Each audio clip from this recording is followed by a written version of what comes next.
My name is Lorraine, and the night my marriage ended, nothing shattered on the floor. No suitcase stood by the door. No one said the word divorce. Only an illusion broke. It began with a laugh I was never meant to hear. I was in the hallway holding a tray of snacks, on my way to the living room where Gavin and his friends were watching a game. The television was loud, the kind of loud he always used to drown out anything that did not flatter him. I heard my name and slowed down without thinking. I did not creep or hide. I simply stopped walking just before the doorway, the tray balanced in my hands. Gavin's voice floated out, smooth and careless, drunk on confidence. "Lorraine will leave with nothing," he said, almost amused. "Trust me. Nothing. She will walk out thinking she won. But I already moved everything that matters." The tray became heavy in my hands. One of his friends whistled. "That is ruthless." Another laughed. "You are sure she will not fight it?" Gavin's voice dropped lower, smug. "She cannot fight what she cannot find. She thinks I am still the romantic who brought her flowers to her office. She has no idea what I have done with the accounts. When I am finished, she will not even know where to start." They laughed together. My heart did not. I took one small step backward, then another. The edge of the tray pressed into my palms. I stared at the wall, listening to the men in my living room discuss my future, as if I were a line item on a balance sheet. For a moment I thought I had misheard. Gavin had once sworn he would never let anything bad happen to me. He had said it on our wedding day, in front of everyone, with tears in his eyes. Now he was planning it. I walked to the bathroom, locked the door, set the tray down on the counter, and stared at my reflection. The light above the mirror was harsh. It showed every line I had earned in the years of making peace instead of waves. My face looked calm. My eyes did not. Behind them something clicked into place. Not rage. Not panic. Something quieter and far more dangerous. He thinks I will leave with nothing. He thinks I will not notice. He thinks I will not fight. I did not cry. I did not storm into the living room and confront him in front of his audience. Men like Gavin rehearse that scene in their minds. They are ready for tears and shouting. They are ready to call you unstable. They are ready to tell everyone how crazy she became. He had not rehearsed silence. I took out my phone and opened our joint banking app. I almost never used it. Gavin always said numbers were too stressful for me and promised to handle everything. That lie had sounded caring once. Tonight it sounded like a warning. The balances did not look right. The savings account was almost empty. Our joint checking showed strange transfers marked as vendor fees and consulting. At the bottom of the screen, a line I had never seen before appeared. Linked account G. Hale Holdings. I tapped it.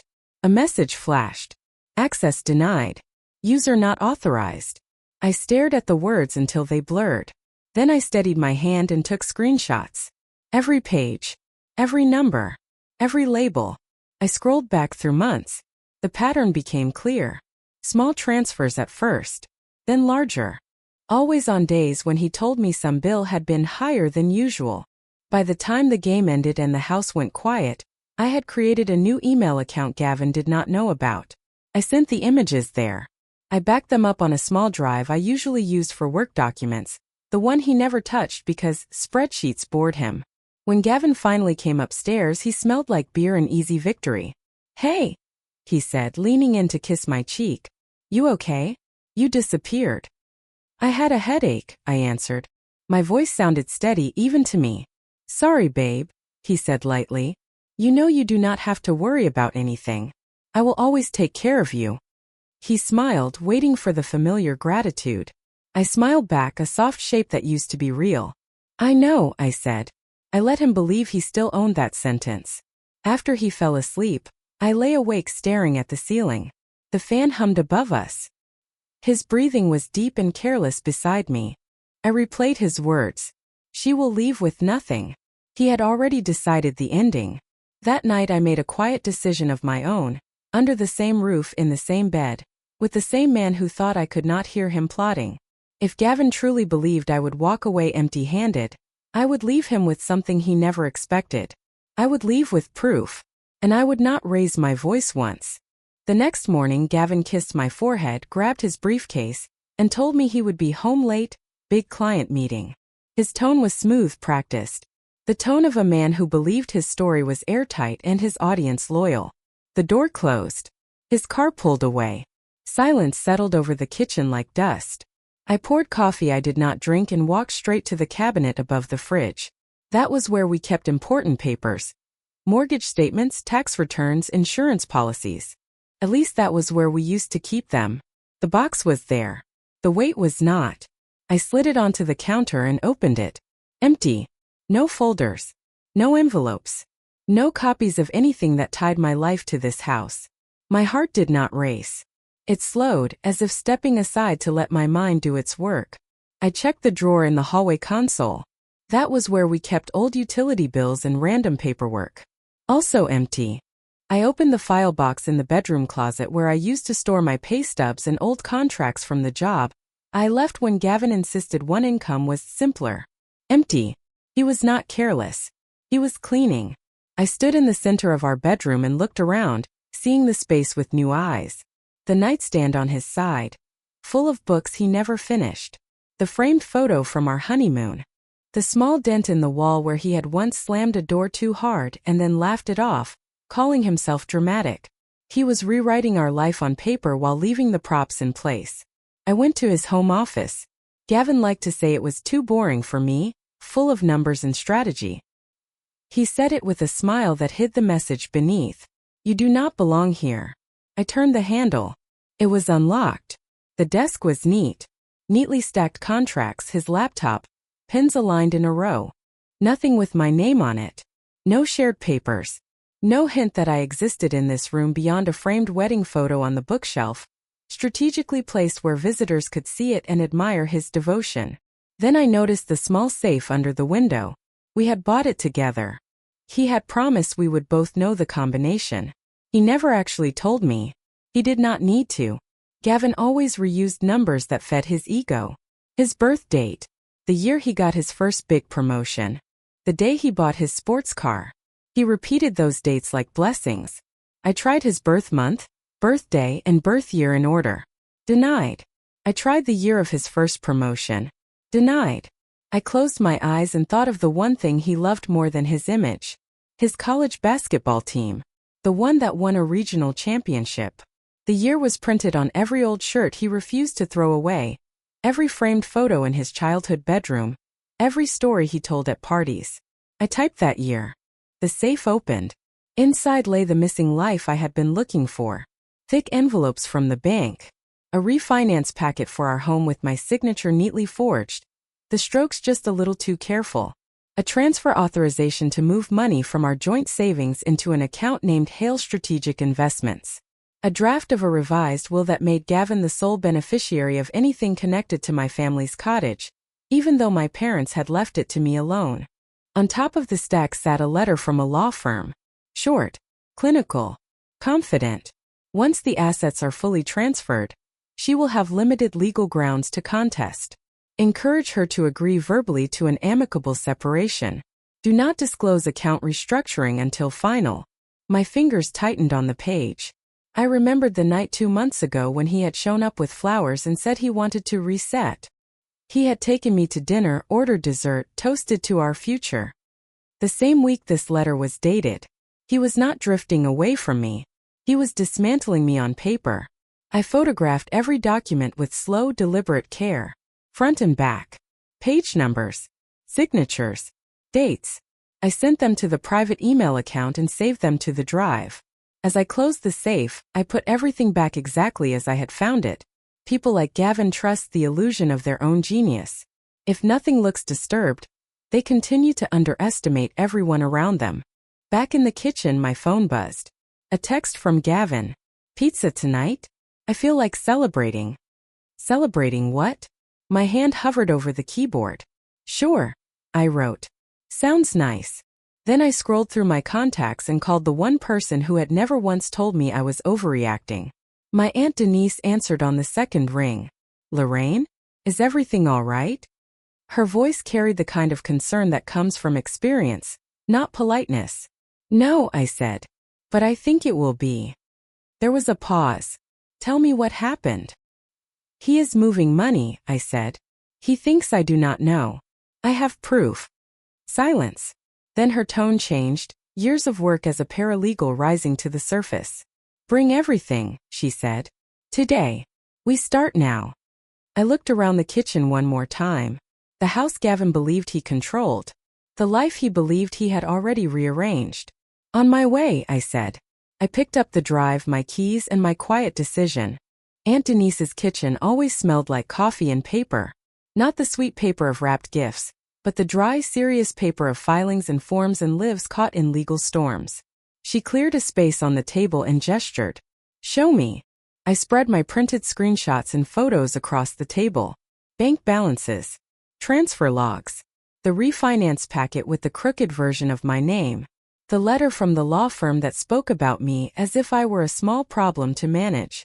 Denise adjusted her glasses and began with the refinance document. Lorraine, did you ever sign this? She asked. No. She studied the signature. This looks very close but not exact. Your middle initial is yours. Your last name is too tight, too deliberate. When you sign, your letters breathe. Here they do not. This was copied. She circled the date. This was filed 2 months ago. 2 months ago. Gavin had told me he was handling the boring house stuff, so I could focus on things that make me happy. She moved to the transfer authorization. This is worse, she said. This moves almost all of your joint savings into an account only he controls. It is written like a business restructuring, but there is no supporting contract. He is disguising theft as planning. Is that legal? I asked. Not if you can prove you did not consent, she answered. And you can. She slid the letter from the law firm closer. This, she said, tapping the paragraph about encouraging me to agree verbally, is their strategy. Hide the moves, keep you calm, frame him as reasonable and you as emotional. Then present a settlement where you feel lucky to get crumbs. She lifted her eyes to mine. You are not here for crumbs, are you? No, I said.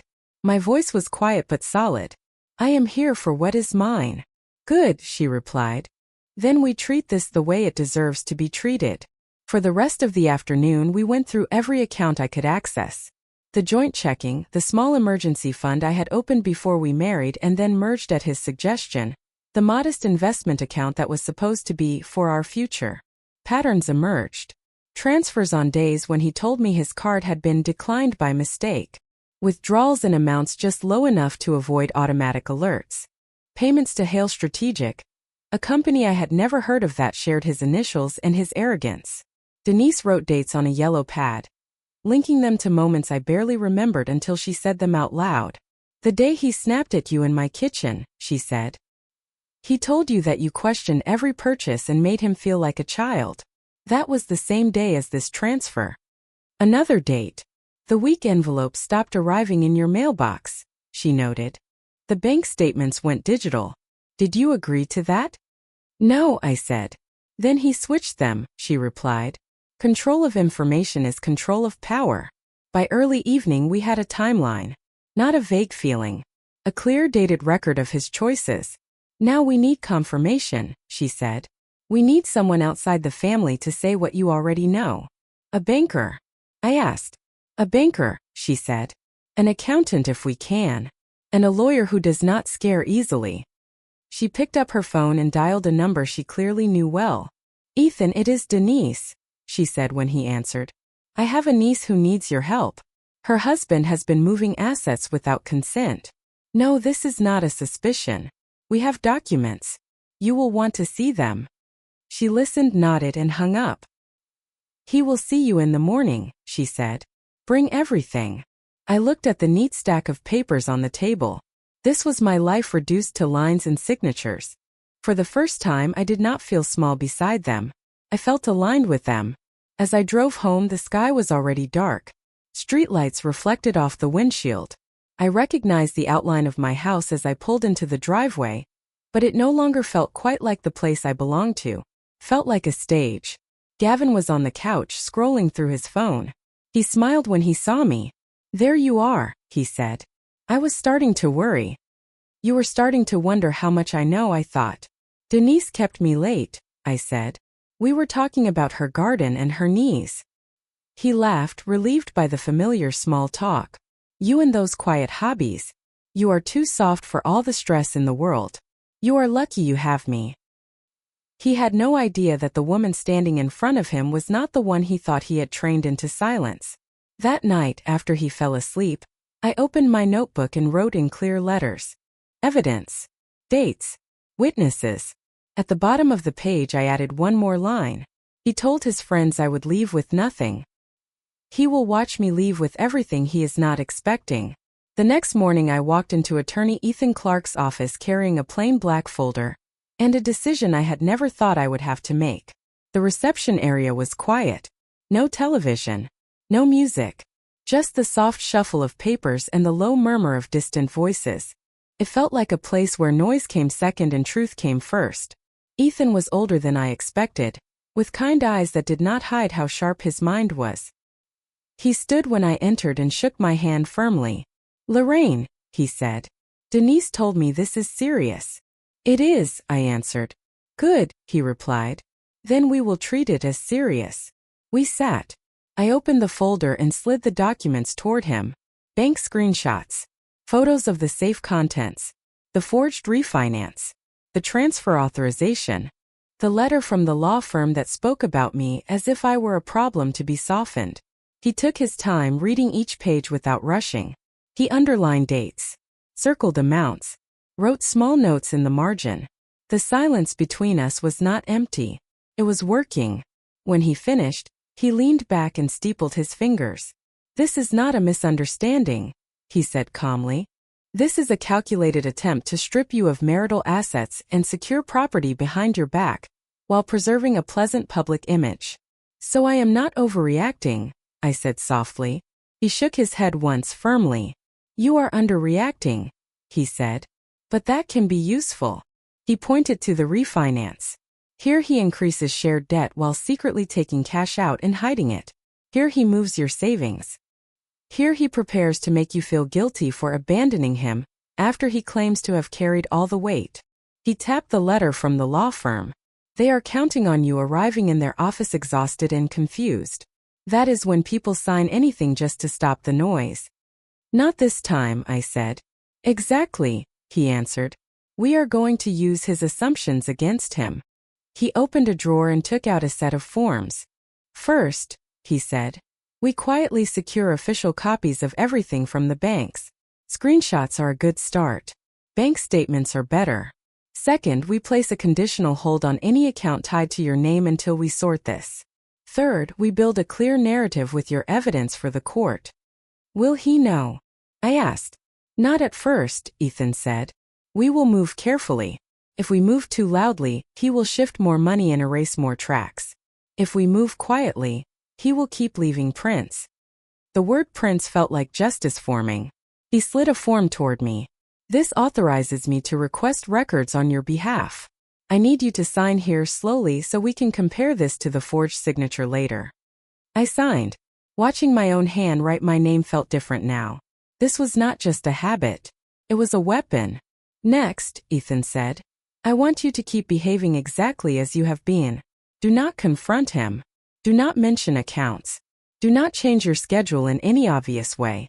If he senses you are aware, he will speed up and move deeper into the shadows." "What if he files for divorce suddenly?" I asked. "Then we are ready," he said. "He will expect you to arrive with feelings. We will arrive with facts." Before I left, he added one more thing. "And Lorraine, something else," he said. "People like Gavin believe they know you better than you know yourself. They do not see the work you do in silence. That blindness will be their downfall." Driving home, I felt strangely calm. The fear that used to wake me at night had shifted into structure. Dates. Documents. Steps. When I walked through the door, Gavin was at the counter, typing something on his laptop. He closed it too quickly when he saw me. "You are back early," he said. "Denise had an appointment," I replied. "We cut our visit short." He studied my face, looking for signs of something he did not yet understand. I let him see exactly what he expected. "Soft. Tired. Harmless. Everything okay?" he asked. "Yes," I said. "Everything is fine." Inside my bag, the signed authorization rested against my wallet. Everything was not fine. Everything was finally moving. That night he suggested we have dinner out on Friday. We should talk, he said, about where all of this is heading. I want us to stay civil. Friday. Aunt Denise's voice echoed in my mind. Ethan's calm plan followed. We will let him think he is leading. Friday is fine, I answered. It would not be the conversation he imagined. The days before Friday moved in slow, careful lines that only I seemed to notice. On Tuesday, Ethan called. We have the bank records, he said. I want you to come in tomorrow. On Wednesday, I sat in his office again, staring at a stack of official statements that confirmed everything I had feared and revealed details I had not yet seen. There are 3 accounts you did not know about, he said. 2 in his name only, fed by your joint assets. 1 in both your names, opened with a forged version of your signature. He slid one statement toward me. This account received funds right after the refinance, he explained. He tried to bury it by naming it after a holding company that does not actually exist in any commercial registry. The numbers on the page were cold, but they told the story clearly. We are filing an emergency motion to freeze any account created or altered without your full consent, Ethan said. The judge may not grant everything yet, but the request alone warns the institutions. They will move carefully. Will Gavin be notified? I asked. Eventually, he replied, but not before we need him to be. On Thursday, following Ethan's advice, I moved half of my paycheck into a new account in my name alone. A simple legal step. You are allowed to protect your income, he had said. You are not hiding. You are sheltering. I also quietly changed the password to my personal email, turned on 2 layers of security, and backed up every message Gavin had ever sent that hinted at control. Messages like, "You would be lost without me. You do not understand how the real world works. Just sign it, Lorraine. I am tired of explaining." Alone they sounded like arrogance. In the context of forged documents they sounded like a pattern. Friday arrived. Gavin chose a restaurant he knew I liked. Soft lighting, quiet music, private booths. The same place where he had once told me we were a team and that he would always carry more because that was what real men did. He ordered a drink and smiled as if nothing was wrong. "I know things have been tense," he began, folding his hands in a careful show of maturity. "I just want us to be practical." "Practical," I repeated. "Yes," he said. "There is no point dragging out something that is obviously not working. We both know we are better off going our separate ways. I have spoken to an attorney. We can keep this simple if you do not start asking for things that are not really yours." The words landed gently, as if he were doing me a kindness, as if he were guiding a confused child through a complex process.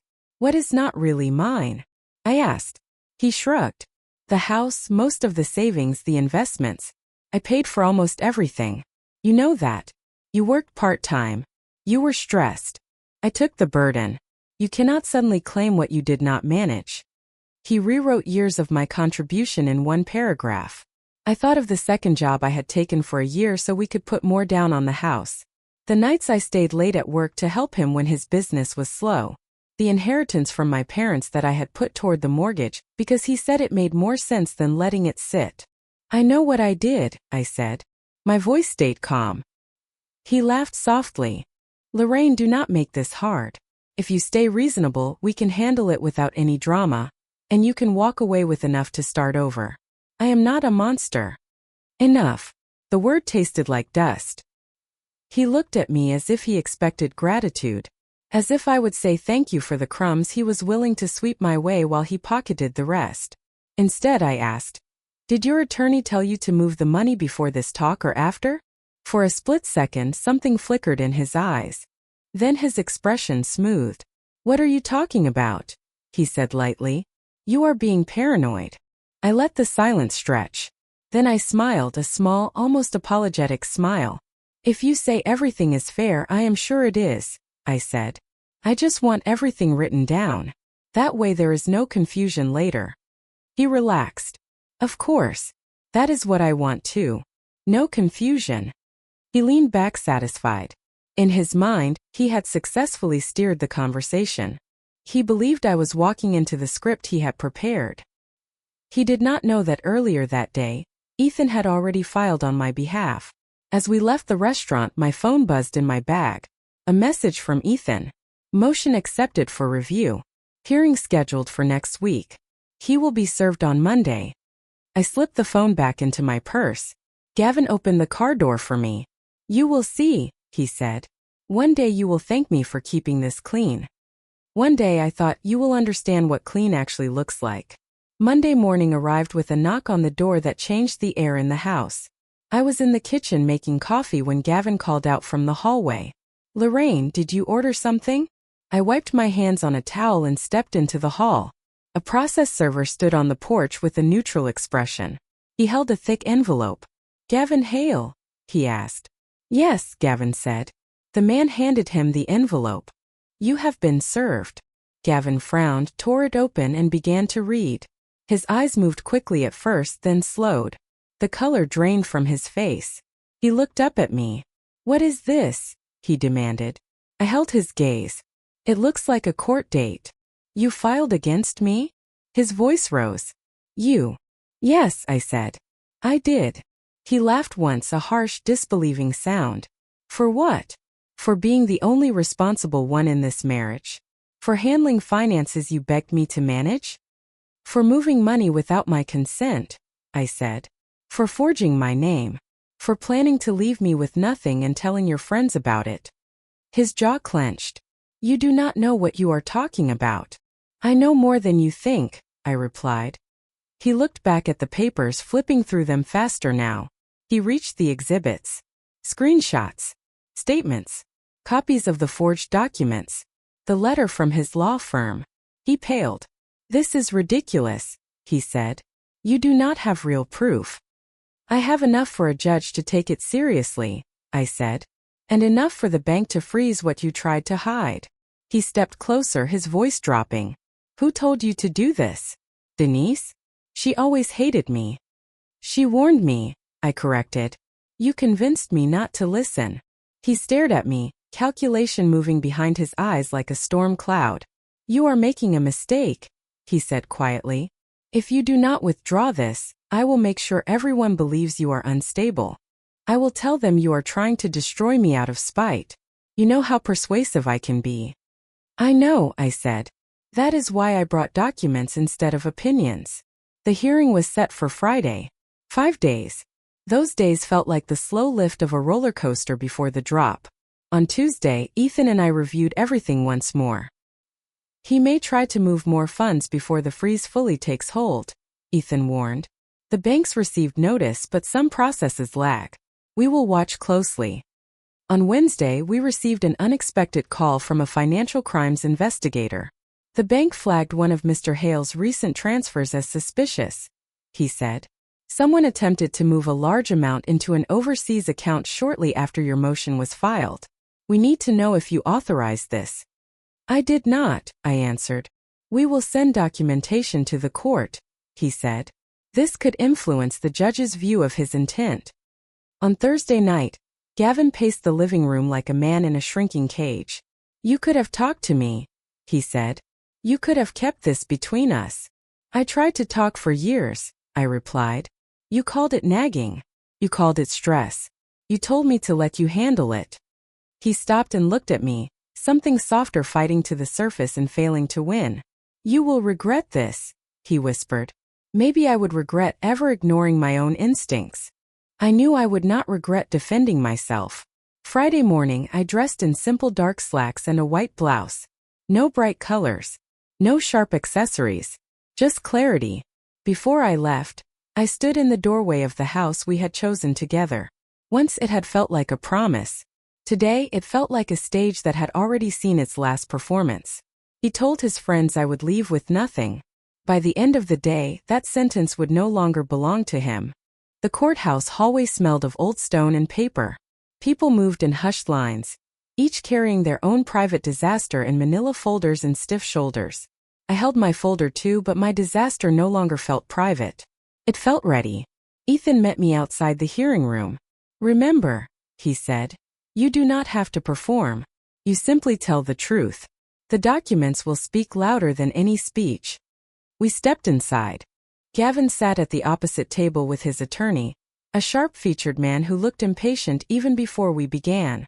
Gavin wore his best suit, the one he saved for big presentations. His hair was perfect. His expression rehearsed. He did not look at me. The judge entered. We stood. We sat. Gavin's attorney started. "Your Honor," he said. "This is a case of emotional overreaction. My client admits he handled most of the finances. He did so because his wife struggled with anxiety around money. Any transfers he made were in the best interest of the marriage. She has misinterpreted routine restructuring as malicious intent."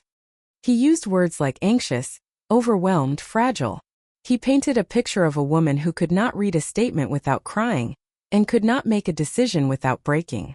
When he finished, the judge turned to Ethan. "Counsel." Ethan stood, voice level. "Your Honor, we have no interest in debating adjectives. We are here to discuss actions." He placed the first exhibit on the evidence table. This is a refinance agreement submitted without Lorraine's knowledge, bearing a forged version of her signature. The bank has confirmed the discrepancy and provided a written statement. The judge examined the document. "And this has been verified by a third party?" "Yes," Ethan said. "We have included the loan officer's statement and a basic signature analysis comparing her genuine signature to this one." He placed the next exhibit. This is a record of transfers from the marital savings account into an account solely in Gavin's name, under a holding company that does not appear in any legitimate registry. The timing aligns with the letter in our third exhibit. He placed another page down. This is the letter from Mr. Hale's own law firm. It outlines a strategy to move assets out of Lorraine's reach, then encourage her to agree verbally to separation once the restructuring is complete. Finally, he placed the printed transcript. And this is a transcript of a recorded conversation in which Gavin tells his friends that Lorraine will leave with nothing, because he has already moved everything that matters. The financial timeline matches his own words. The judge's eyes flicked upward. "Is there an audio file of this conversation?" she asked. "Yes, Your Honor," Ethan replied. "With the court's permission, we can play a portion." Permission was granted. Ethan pressed play on a small device. Gavin's voice filled the courtroom, casual and certain. "She will leave with nothing.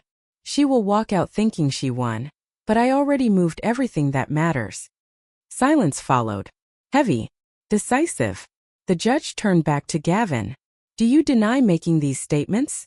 she asked. He swallowed. "People say things when they are frustrated. That does not mean." "Do you deny making these statements?" she repeated. He looked at his attorney, then at the table. "No," he muttered. Ethan spoke again. "Your Honor, Lorraine did not rush to court the moment she felt uneasy. She waited. She gathered proof. She did not touch his accounts. He touched hers. She did not forge his signature. He forged hers. She did not plan to leave him with nothing. He did." The judge looked at me. "Mrs. Hale," she said, "do you wish to speak?" I stood. The folder in my hands felt almost light now. "Gavin told his friends I would leave with nothing," I said. "He counted on me being quiet, confused, and grateful for whatever he chose to give. I stayed quiet to see who he really was and to make sure this was not just my word against his. I do not want more than I earned. I just want what is mine and a clean line between us." My voice did not shake. The judge nodded slowly and looked back at the papers. After a long moment, she spoke. "Given the evidence presented, the court finds substantial reason to believe there was intentional concealment and attempted diversion of marital assets." She looked directly at Gavin. "Effective immediately. All accounts listed in these exhibits are frozen pending full investigation. Control of the marital residence and remaining accessible funds is granted to Lorraine. Mr. Hale is prohibited from transferring, withdrawing, or encumbering any shared property." Gavin shot to his feet. "You cannot do that," he said. "This is my money." The judge's gaze sharpened. "Sit down, Mr. Hale," she said. "Right now you are not improving my opinion of your judgment." He sat. The muscles in his jaw worked as if he were chewing stone. The gavel came down to mark the interim ruling. This was not the end, but it was the turn. He told his friends I would leave with nothing. Today a court had just ensured I would not. When the hearing ended, the hallway filled again with the hum of other people's battles.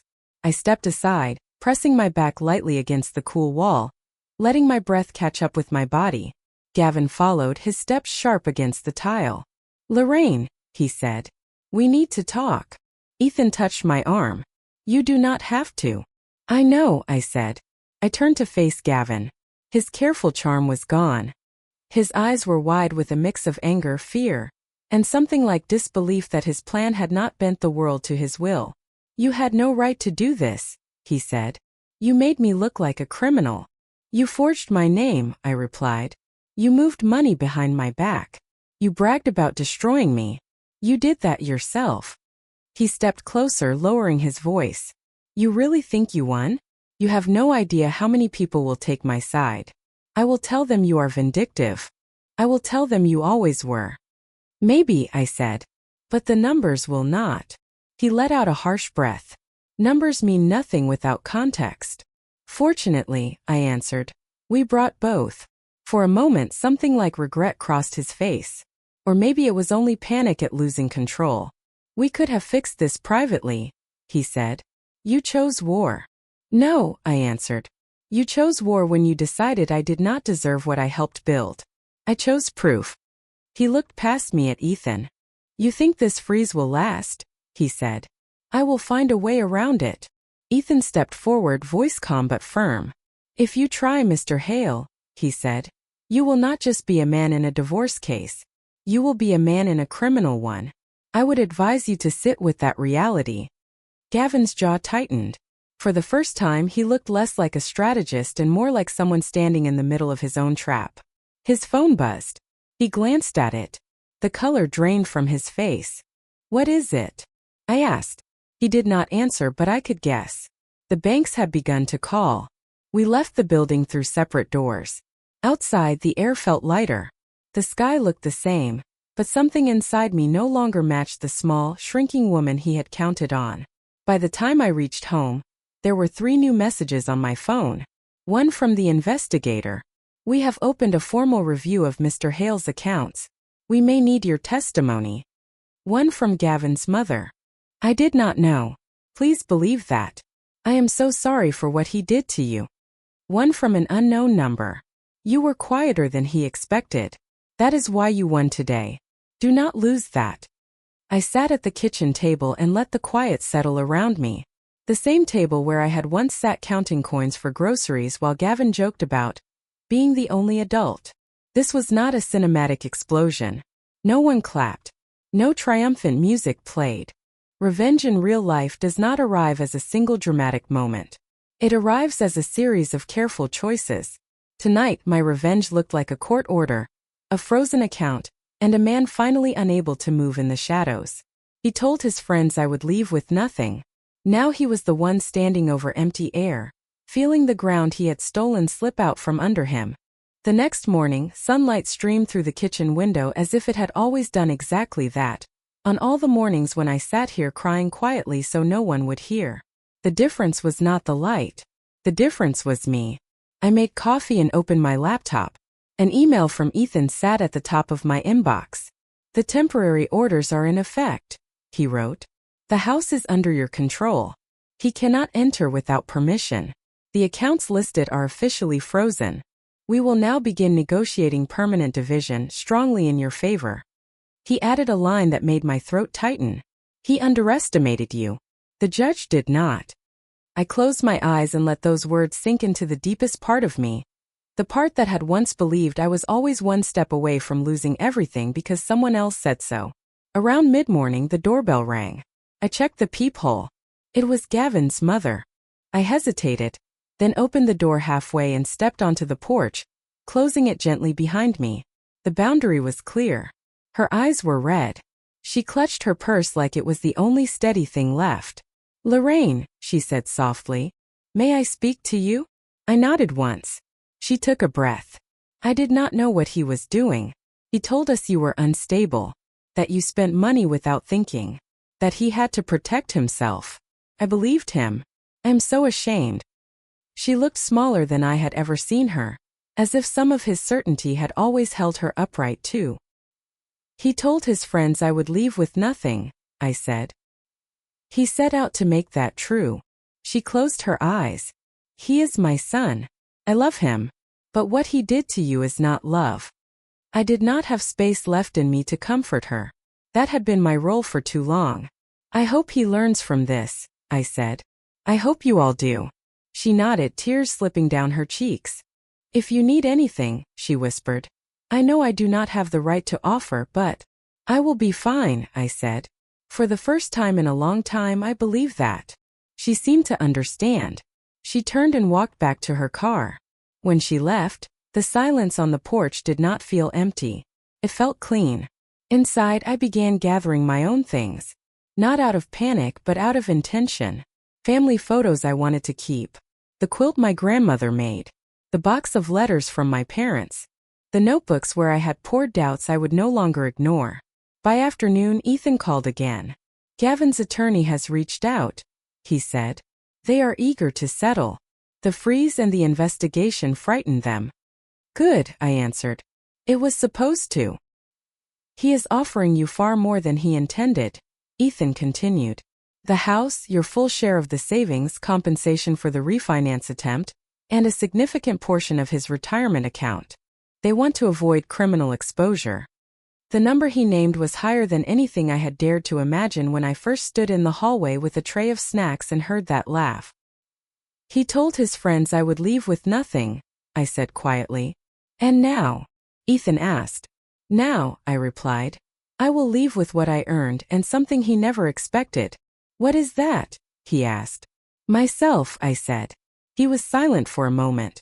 Then he said very simply, that is worth more than any figure we just discussed. That night I slept for the first time in a long time without waking to listen for Gavin's footsteps in the hall.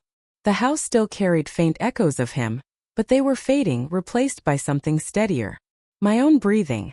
Months later, I stood in a small but bright apartment with boxes half unpacked and sunlight spilling across a new kitchen counter. The divorce decree lay folded in a drawer, alongside the financial settlement and the final notice from the court. All assets distributed. All claims resolved. All restrictions lifted. I had kept the house for a while. I had walked through every room reclaiming it. Then, on my own timeline, I chose to sell it. Not because I was forced out, but because I was done living in a place where every wall had witnessed my silence. With part of the settlement, I opened a modest design studio. Nothing dramatic. A small space where I could create something that did not require anyone else's permission. On the wall above my desk I framed a single page from my old notebook.